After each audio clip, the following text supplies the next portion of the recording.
यार पढ़ाई में मन नहीं लग रहा। जब भी पढ़ने बैठता हूँ तो मुझे नींद आने लगती है। ऐसा फील होता है जैसे मैं पढ़ाई के बंधन में बंध के अपनी जिंदगी बर्बाद कर रहा हूँ।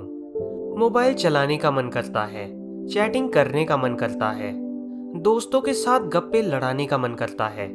हर पल यही सोचता रहता हूँ कि ये पढ़ाई किसने बनाई।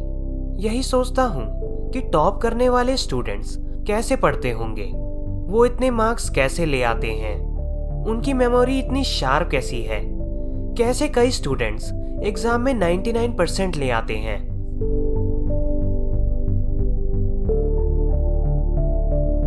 ऐसा क्या होता है जो एक टॉपर को तुमसे अलग बनाता है? इसका जवाब मुझे तुमसे चाहिए। ऐसा क्या है जो किसी और के पास है और तुम्हारे पास नहीं है? ऐसा कौन सा काम है जो एक टॉपर कर सकता है लेकिन तुम नहीं कर सकते? और ऐसा क्या है जो उसको बाय बर्थ मिला है और तुम्हें नहीं? कभी सोचा है? डीप से सोचने बैठोगे तो बहुत जवाब मिलेंगे।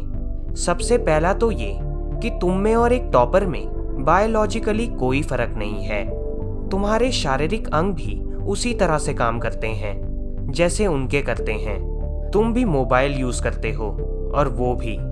उसके पास भी वही सिलेबस और तुम्हारी ही तरह अंधेरे में ना पड़ने वाली आंखें हैं। तो फिर फर्क किस चीज का है? वो फर्क है टाइम और प्रायोरिटीज का। एक टॉपर को पता होता है कि कौन सी चीज और काम को कब और कितना समय देना है। जैसे अगर मुझे पता है कि मोबाइल यूज करने से मैं अपने काम से डिस्ट्रैक्ट हो जाऊंगा, तो मैं उस जरूरी काम को पहले निपटाऊंगा और मोबाइल के मैसेज बाद में चेक करूंगा, क्योंकि तुम्हारे सपने सबसे पहले हैं। दूसरी चीज जो एक टॉपर को तुमसे अलग करती है वो है तुम्हारा मकसद। कि तुम्हारा मकसद सिर्फ पढ़ना होता है, चीजों को रटना होता है, मार्क्स लाना होता है। जबकि एक टॉपर का मकसद सिर्फ पढ़ना कभी नहीं होता। पढ़ाई तो सिर्फ एक माध्यम है जो एक टॉपर को उसकी मंजिल तक पहुंचाने के लायक बनाती है। इसलिए उसको पढ़ते टाइम नींद नहीं आती, क्योंकि उसको पता है कि वो सिर्फ पढ़ने के लिए नहीं पढ़ रहा, बल्कि अपने सपनों को पूरा करने के लिए पढ़ रहा है, अपना नाम करने के लिए पढ़ रहा है। और यही बात उसको ताकत देती है। क्या फर्क होता है एक टॉपर और एक एवरेज स्टूडेंट में? टॉपर कभी भी रटता नहीं है, वो चीज़ों के कॉन्सेप्ट को समझता है और उन्हें प्रैक्टिकल वे में अप्लाई करता है।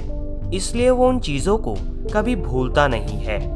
क्या तुमने कभी भी ये जानने की कोशिश की है कि जो ट्यूबलाइट तुम्हारे रूम में लगी है वो एक सेकंड में कितनी बार फ्लिक करती है और वो एक घंटे में कितनी यूनिट निकालती है? अगर पता किया होगा तो एग्जाम में कभी पावर कंजम्पशन का आंसर गलत नहीं होगा। बस यही फर्क है एक एवरेज और एक उस स्टूडेंट में जो जिंदगी के किसी मकसद के लिए पढ़ता है। क्योंकि रटा हुआ ज्ञान तो अगली क्लास में जाते ही गायब हो जाएगा, लेकिन सीखा हुआ कंसेप्ट जिंदगी में बहुत बार काम आएगा। और याद रखना हर वो रात जिसकी नींद पढ़ने के लिए कुर्बान करी है, क्योंकि वो अपना कर्ज जरूर चुकाएगा। थोड़ा धैर्य रखो, अपनी मेहनत पर विश्वास रखो, फिर देखो तुम्हारी जीत दूर नहीं है।